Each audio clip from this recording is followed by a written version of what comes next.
This is All Things Ansys, a podcast from the technical support staff at PADT.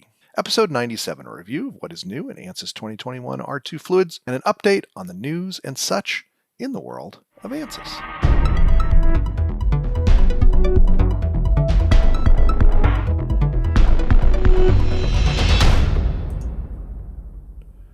Welcome once again to our little podcast. I hope you and your family are doing well as we look at the second half of September. I know that many of you are preparing for the final 3 months of the year for business and for family, with the holiday season approaching for many of our listeners in the Western Hemisphere as well as Europe and Australia. It's hard to believe that 2021 is almost 3/4 over. I personally have been getting out and about a bit more for in-person and hybrid events, and you will see when we get to the end of the podcast, October is going to be a very busy month for PADT and some Ansys-related things for the remainder of the year. I don't know about everyone else, even though I enjoy seeing people face-to-face, even masked and 6 feet apart. I do kind of miss the efficiency when everything was online. The technology barrier was great, the lack of travel time required, and let's be honest, the ability to multitask and work in another window while you're listening appealed to both the introvert and the engineer in me. But things are very slowly, and unfortunately not as fast as I think we'd all like, returning to normal. And again, as always, I hope that everyone listening is safe as well as for their family and friends.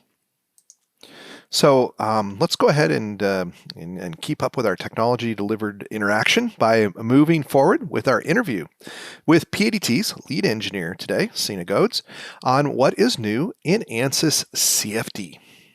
All right, I want to thank everybody for joining us once again for another discussion about another new release of Ansys products.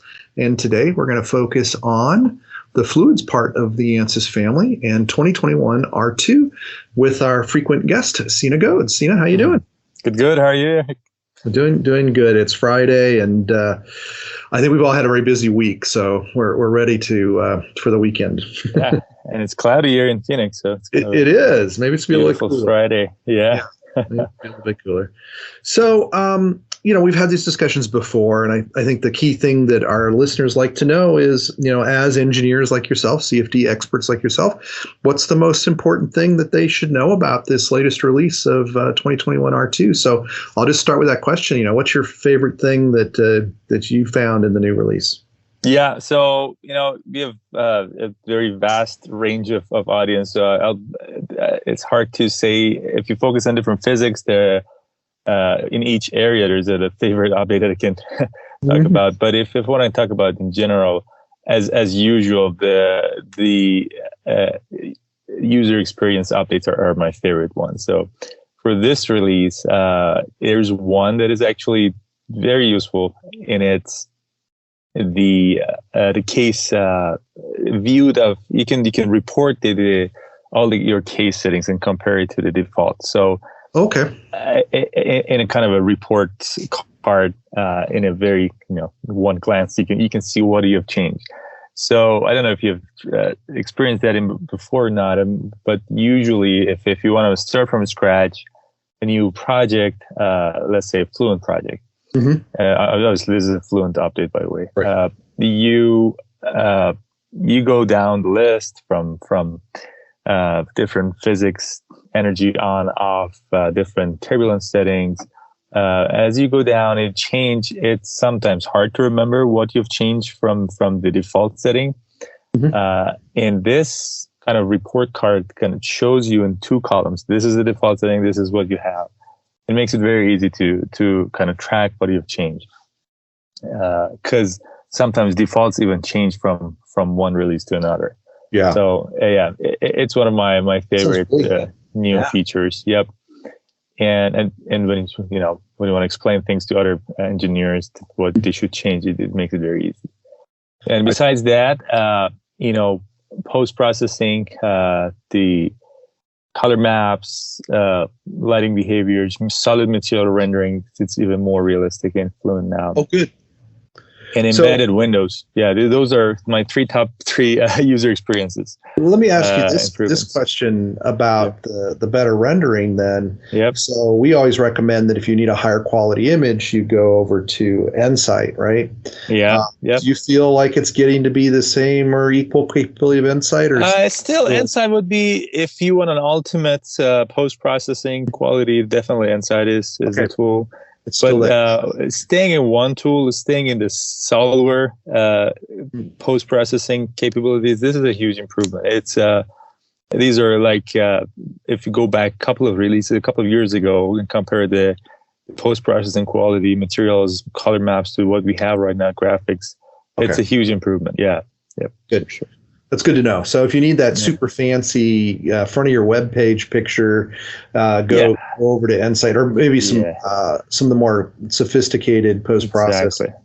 Yeah. But if you're just need something that's better than Fluent used to do, you can. If you want to stay either analyst, you want to just present it to someone, you want to stay in your solver tool, it's definitely still an amazing post-processing tool. Yeah.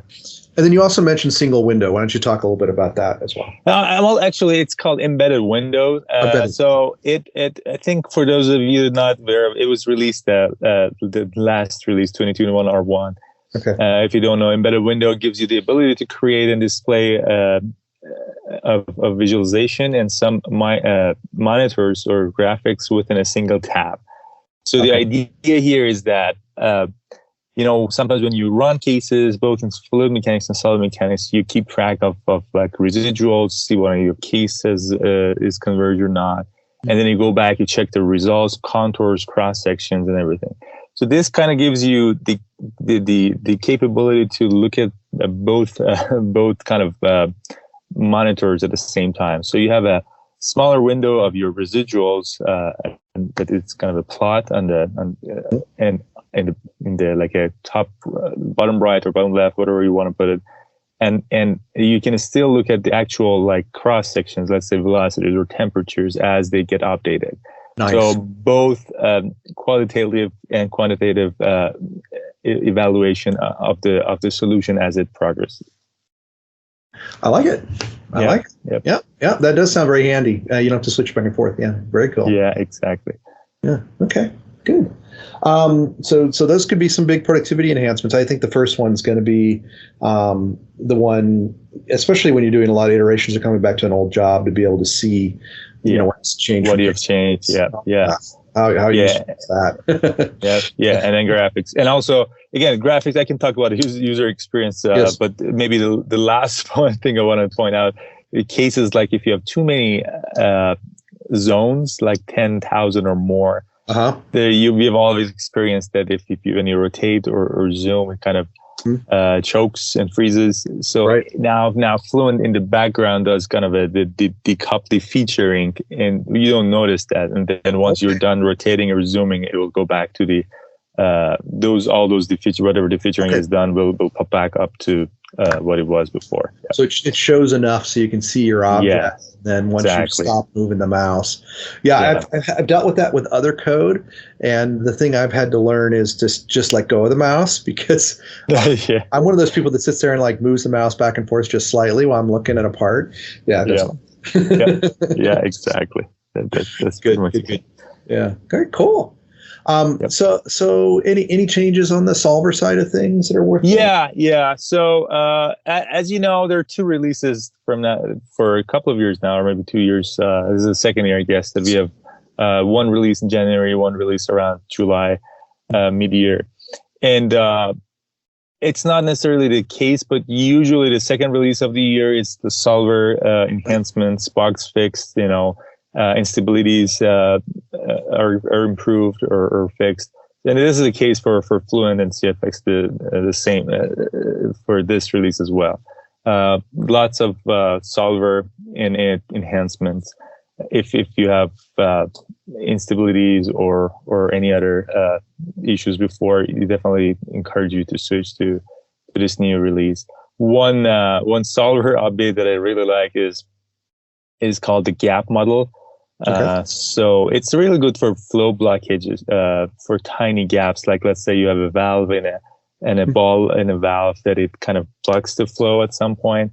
As the ball gets closer to the walls, it's kind of numerically might be challenging to block the flow. So with this new model, you can specify a threshold, and then the solver fully blocks the flow when the distance between those two objects are closer than a certain distance. Nice. So yeah, it again improves the instability when you have those things. And again, for moving meshes, interfaces, there are lots of improvements. I don't want to go into the details, but you can expect the second release to be more focused on these type of solver improvements, numerical improvements, enhancements, robustness. Yeah. I like that. I like that a lot. I know that we've dealt with some problems in our consulting team. Yeah. Where it's a difficult problem because we're basically modeling a valve, right? With choke. Yeah. And get refinement in there at that. The customer's interested in that point around the open and close point. So yes, exactly. Yeah, when you open and close, it can definitely introduce some instabilities as you repeat that process numerically. It even gets worse and worse.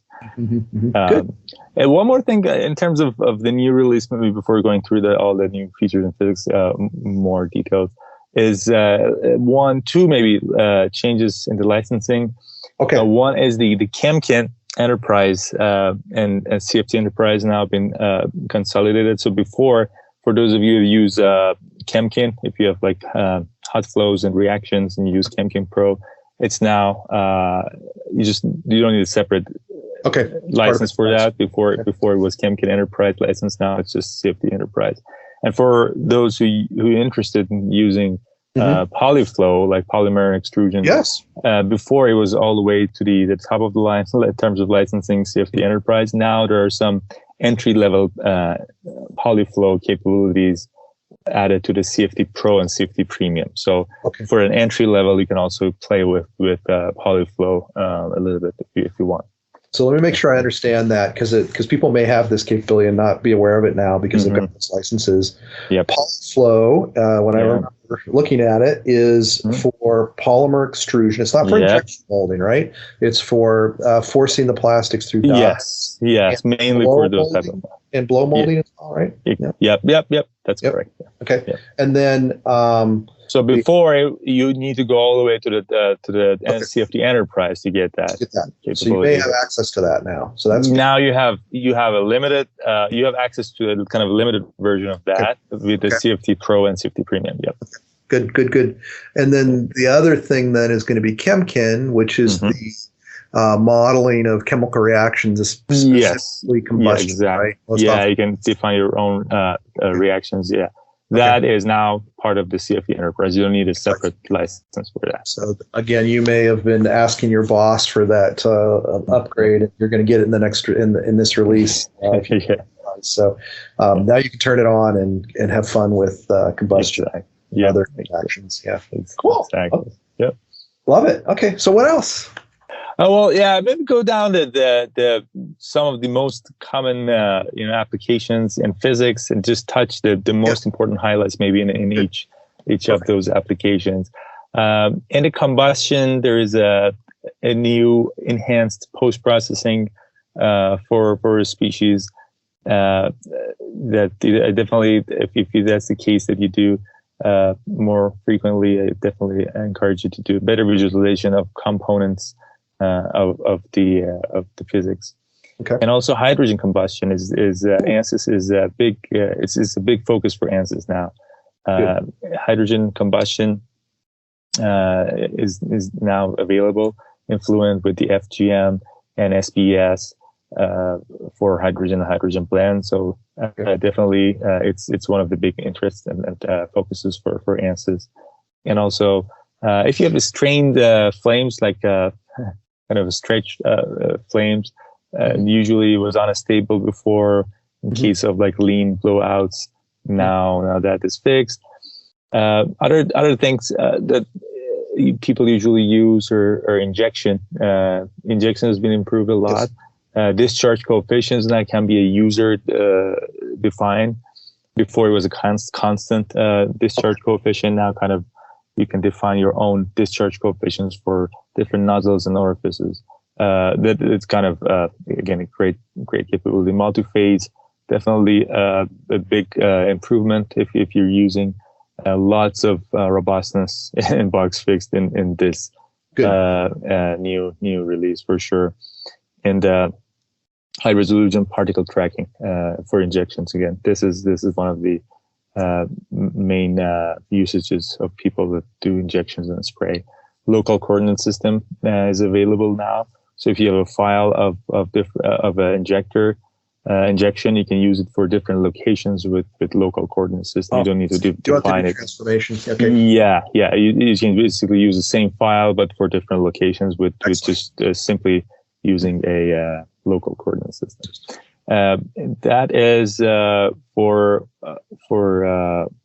combustion and multi-phase. Batteries. Before you go to batteries, let me ask a question. Going back to the is it calculating the water vapor that's created as well? Yeah, that for sure. Yep, exactly. It does that. It's in the case of hydrogen, it's a more advanced improvement here in this release. Again, it was at the FGM and SVS, the turbulence model. It's been able to come with some extensions to the modeling in order to make it possible for without going to the details, but with progress variables, they've defined a weighted combination of hydrogen and hydrocarbon flames that you can define. Yeah. Okay. It's simple, or you can definitely get the products of a hydrogen combustion for sure. That's because I'm coming from the mechanical side. That's where we've gotten involved in the past, is dealing with water vapor downstream. For sure. You can get condensing out and such. Yeah, cool. Very good. Yep. We're always guessing at what that percentage vapor was. It's always that's good. One of the main reasons you do the hydrogen simulation. Yeah. Good. Batteries and fuel cells. So one of the big improvements this release is the material property library. So you basically you don't need it removes the burden of finding material properties in the literature. There's a strong library of material properties inside Fluent.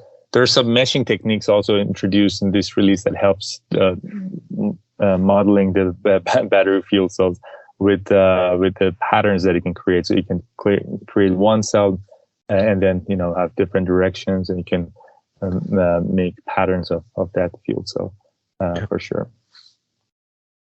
That is for battery cells, and I know for turbo machinery, that's a kind of hot topic. Yes. That Fluent is getting in each release more and more turbo machinery capabilities. So before, and it still is the case, CFX was the flagship tool for turbo machinery simulation. Now with this the effort that and focus that Ansys has, you get more and more turbo machinery capabilities in Fluent in each release. And the idea is to have Fluent as capable as CFX in the near future for turbo machinery simulations. And this was the case for this release as well. Without going to the details of what has been added this release, you can have now steady state single phase simulations for turbo machineries with Fluent easily these days.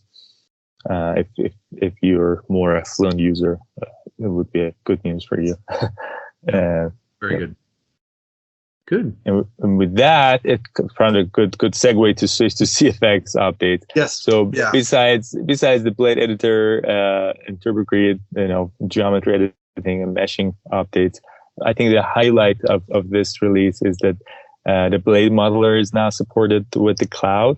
So you can solve kind of end-to-end blade design workflow using the elastic licensing, including the Ansys cloud-based workflows. So you can have the blade design and then create the blade geometry and then mesh it in TurboGrid and solve it in CFX, all the workflow on the cloud using elastic licensing. And also you can submit the batch solver to the Ansys cloud. So lots of cloud compatibilities with CFX for this release. And also OptiSlang, which is an optimization tool that probably know that Ansys has, Ansys flagship optimization tool. It's called OptiSlang. It's now compatible with CFX.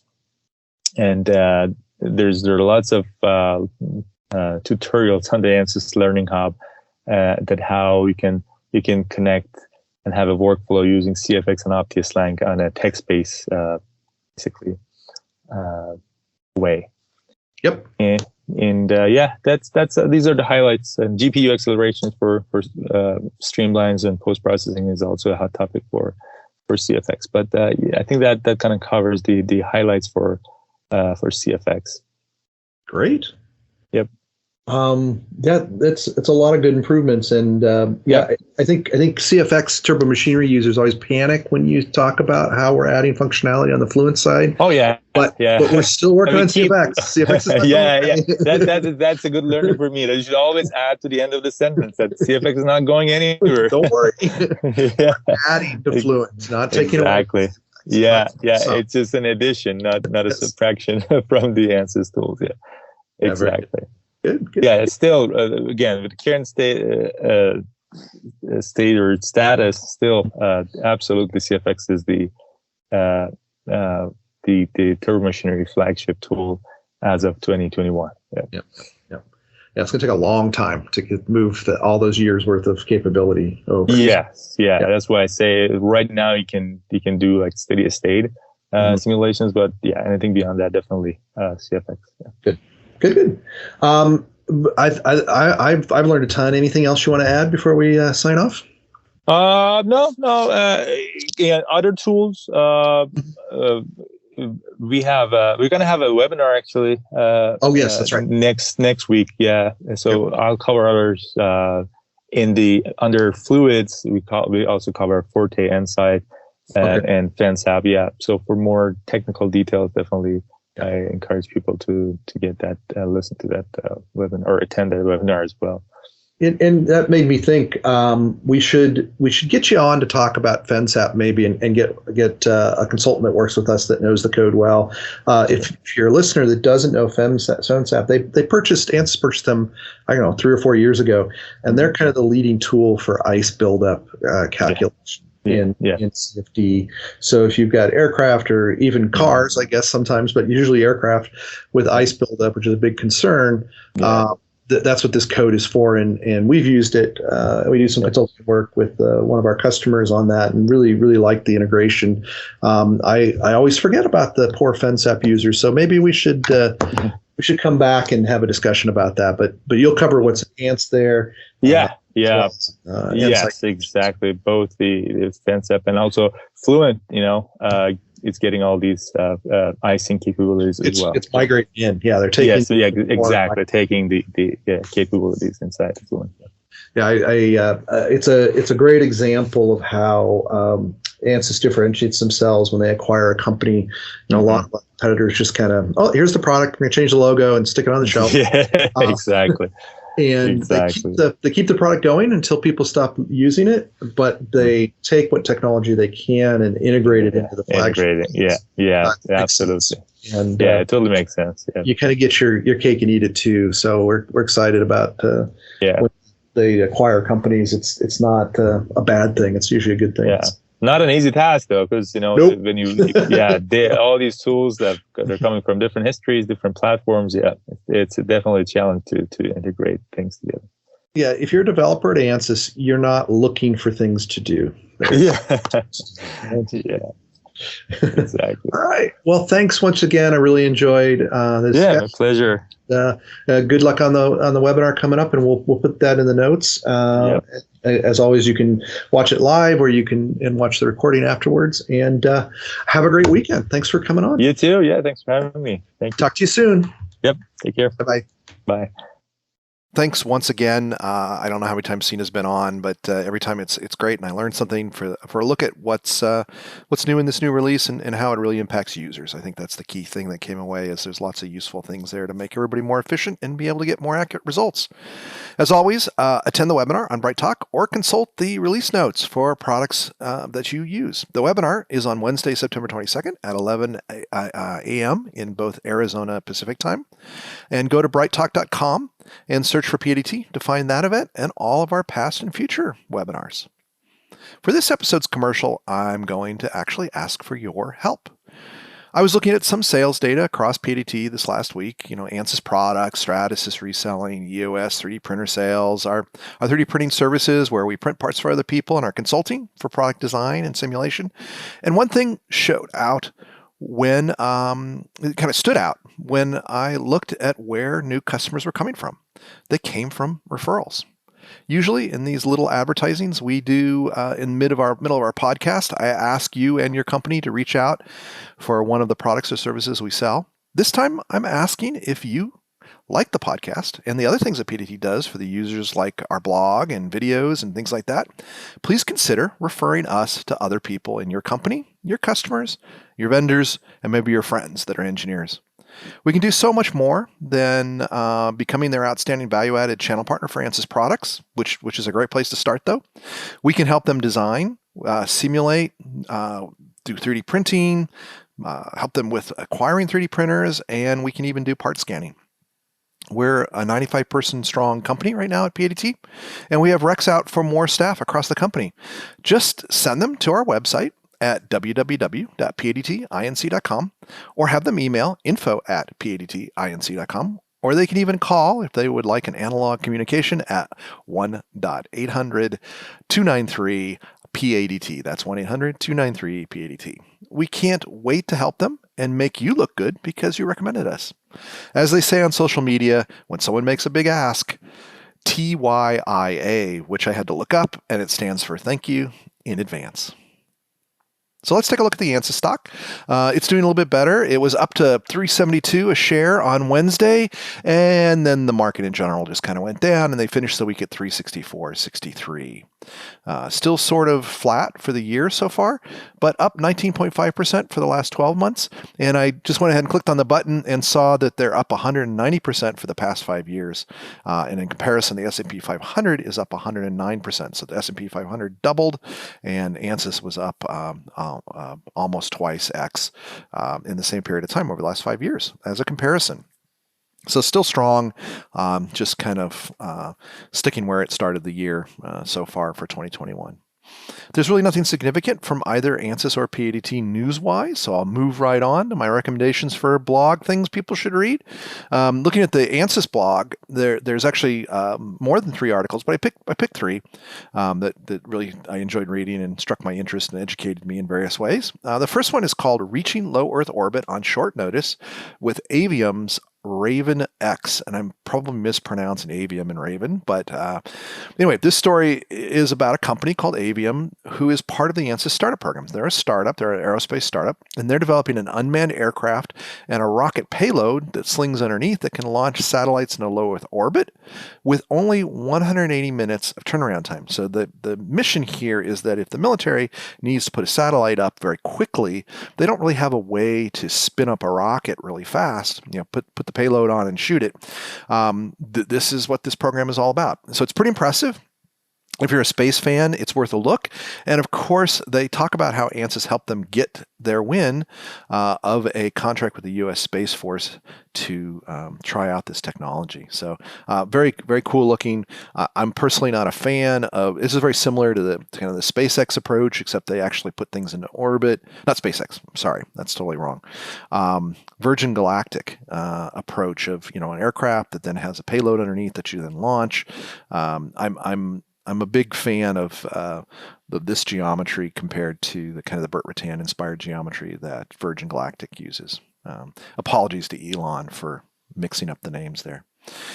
If you're a regular listener, you know my background is turbo machinery, so I'm a sucker for any advanced blade simulation and especially aeromechanics. Love aeromechanics, and that's Flutter in a fan blade, which is actually a fluid-solid interaction problem, right? You get turbulence and pressure waves that come off of the geometry, and it causes the compressor or fan blade to be excited by those variations in load from the pressure changes. And if you do it at the right frequency, you can excite a fundamental mode in the blade, and things don't go well. So this blog post is about the state of the art for this kind of simulation, and it's called How to Improve Turbomachining Durability with Aeromechanics Simulation. And one of the things I really liked about it, enjoyed looking at, were the great videos, including a really nice one of something that you couldn't do before, but it's really powerful and very easy to do right now, which is you have a stator, right? That's a stationary blade, and then you have the compressor blade where they add compression to the flow, and then you've got another stator blade to kind of straighten out the flow. And what happens is you get these pressure waves off of the stator that can excite the compressor blade, and you can actually see that in the video right there. It's really, really cool. 360 degrees. Some really useful stuff. So if you're doing any kind of rotating machinery, you just like cool simulation, check out that article. And the last, being a bit technology-driven tree hugger that I am, I liked the impact of materials on sustainability, which is about exactly what it says, right? Using material selection to pick materials that help with your sustainability goals of your company. And now it's part of the decision matrix, right, for many material selections. And the Ansys Great suite of tools is right there ready to help look at the full picture. So it's not just, what does this material look like in a landfill? It's what does the sustainability look like of this material all the way through the production cycle, through end of life. So what kind of upstream reality, like how it's extracted, how it's refined, and how you shape the material, how does that impact your sustainability goals? So a pretty useful article, and something that many of our customers are starting to really look at when they're choosing materials. So another step up from an Ansys product to get you there faster and better. Looking at the PADT blog, we had two posts that I want to mention. The first is another great post from Miles Atkins on Flownex, the tip and hit for Flownex, and it shows you how you can read in a scaled image, like a bitmap, and then draw on it to create your flow network. And you can scale that image to say, how long a certain, how big it is in the coordinate system of your model, and then when you sketch, it interprets those lengths of pipes and channels and things like that you're creating a 1D network for.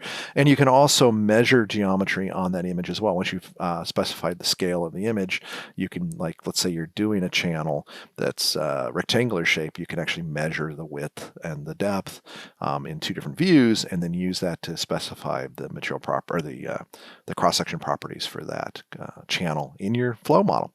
So pretty cool. And I think one of the things that it shows is like all these, the things that Miles does for the Flownex users, it's great for Flownex users. If you're a Flownex user, this stuff is really invaluable and makes you much more efficient. But if you're not familiar with Flownex and you're wondering, how easy is it to use this 1D thermal fluid solver, and does it fit with you? Instead of looking at a marketing video, you can actually look at some real world tips and hints and see how powerful and capable this tool is and how easy it is to use. So I highly recommend that. The other post to mention is our latest episode, Chapter 7 of our silly story about a fictitious PADT engineer who enters the wrong command line argument, and because she's using quantum computing and some other made-up technology, she gets sent back in time to ancient Phoenicia, where she has to use her engineering skills to avoid some nasty bad guys. It has nerdiness, humor, an attempt at humor, suspense, and even some romance in this latest chapter. So catch up with Chapter 7, Journey to Tripoli, or start reading with the first chapter, Batch Submission. And it will not win a Booker Prize for Outstanding Literature, but it might possibly make you chuckle a few times. I don't know if you'll be laughing at it or with it, but either way, I hope you find it entertaining. We've been enjoyed writing so far 7 chapters of this novel, and we're getting to kind of the big climax of the story pretty soon here, when Ashley and her friends will have to deal with the bad guy, meet and deal with the bad guy. So look forward to that in the next couple chapters. And again, that's on our blog at padtinc.com/blog. Upcoming events, I'm actually didn't write them down. I'm gonna bring up the padtinc.com/events webpage because we got a lot. I've been talking about this for a while on the podcast. Basically everybody's been postponing live events to October, and we had a few in September, but and August, but here we are. Here's October, so there's a lot going on. So let me go through the list for those of you who are local in Arizona, in Mexico, Colorado. There's stuff here for everybody, but and also some online stuff for those of you that are around the world. So let me get started. October 5th is the first event. Well, actually, going back, we have 2 left in September. There's the Fluids Update and Ansys 2021 R2 webinar with Sina, and we talked about that. So that's on brighttalk.com. And then I'm going to actually be up in Boulder on October 29th. So if you're in the area, give me a shout out. I'm going to be at the University of Colorado Boulder at the AIAA Rocky Mountain Annual Technical Symposium. So I'm going to be presenting a paper on the Ansys topological optimization. Well, it's Ansys and topological optimization and bio-inspired design NASA work we've been doing. We have an STTR with Arizona State University and some other schools, and I'm going to be presenting our results from the phase 2 of that project at the AIAA Rocky Mountain Annual Technical Symposium. So it's going to talk about simulation, topological optimization, and 3D printing, because that's how we're making the parts that we came up with in the design. So if you're there, please stop by and say hi. Then now October, we've got the AZ Bio Awards on October 5th. Those are unfortunately not going to be live. We're going to go ahead and do those as a recorded show. So several PADT's customers are up for awards, so I always like to check that one out. But unfortunately, we won't be able to see you in person at that one. We will be online, so say hi if you're online. Then online or actual in-face craziness for October starts with the 2021 Southern Arizona Tech and Business Expo at the Tucson Convention Center in Tucson, Arizona. And that is on the 6th of October. And I'll be there pretty much from noon to around 4. And other people from the PADT team will be there till the end at 6. I'm going to jump in a car and drive north to be there for the Venture Madness welcome reception, which is at 5:30. Down at the new Phoenix Biomed campus in downtown Phoenix. So I'll be there for that reception. Venture Madness is our annual big startup show. Basically, it's a pitch competition, it's meetings, it's conferences, it's social events. It's our big startup thing. And again, not only are several PADT's customers up for awards at Venture Madness, I'm a judge for the deep tech area. So I'll be on the panel. It's not like Shark Tank. I'm not like those people. We don't have comfy chairs, but I'll be judging for that. And also PADT's spin out. Oryx Additive is up for a win to win something in a category that I'm not judging, so no unfairness there. But yeah, come and see if you're in the Arizona tech community. I highly recommend this event. So the reception is on the 6th, and then the actual event, which is also part of Unmet and AZ Bio Week, is on the 7th, also at the U of A Health Sciences Education Center. So that's part of the University of Arizona Medical School campus downtown Phoenix. So we'll be there all day and then all night. There's a couple of social events afterwards, so I hope to see some of you there. And then the following week, on October 13th, we'll be at the Governor's Celebration of Innovation. And as the chairman of the board of the Arizona Technology Council, I'll be handing out the Chairman's Award, as well as helping with some of the duties at that event. PADT will have a booth. So again, if you're in Arizona, we highly recommend this event. It's a huge room, so we'll be socially distanced quite easily. And do stop by and say hello. Looking forward to that. Again, a couple of PADT customers are up for awards. Can't tell you who won or not, but and PADT is sponsoring the awards for that event as well. So good stuff there. Now, we also have a series of events with Stratasys. It's called the Mobile Truck Stop. And basically what Stratasys has done to show off their new technology is they have this really cool tractor trailer that they fill full, that expands out, kind of like a cool RV, that they've filled full of some of the technology that Stratasys is bringing to the market, some of the cooler stuff that they're doing, as well as some sample parts. And we'll be joining them in various cities across our territory. So on the 7th, we'll be in the Salt Lake City area.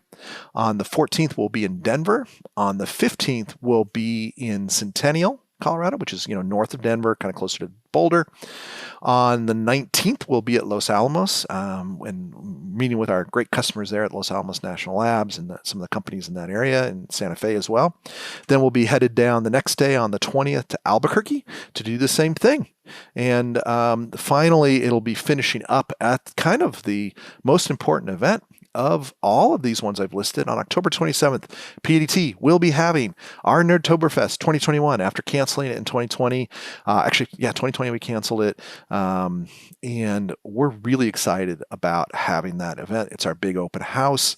We'll be having the Stratasys mobile truck there, as well as a bunch of other stuff. And again, that's the 27th at PADT's headquarters in Tempe, Arizona. Look for more information on that. And it may be an outside event. Depends on how Delta and COVID are doing.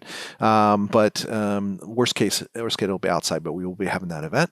And then the final mobile truck event is down in Tucson on the 29th of October. So I hope to see some of our listeners at some of those events in Utah, New Mexico, Colorado, as well as quite a few in Arizona, part of our ecosystem there. And that's a lot of events. Like I said, I warned you. You may have fast forwarded through that part.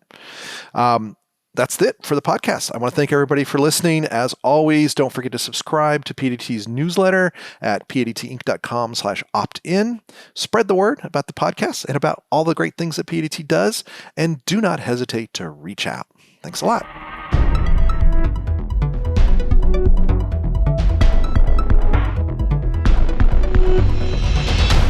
Thank you for joining us for the All Things Ansys podcast, episode 97. As a reminder, this podcast is not affiliated in any way with Ansys Inc., and the opinions expressed are those of the people on the show only and not of their current or former employers. For more information, visit www.padtinc.com/blog, and please share your thoughts and questions through an email to podcast@padtinc.com. See you next time.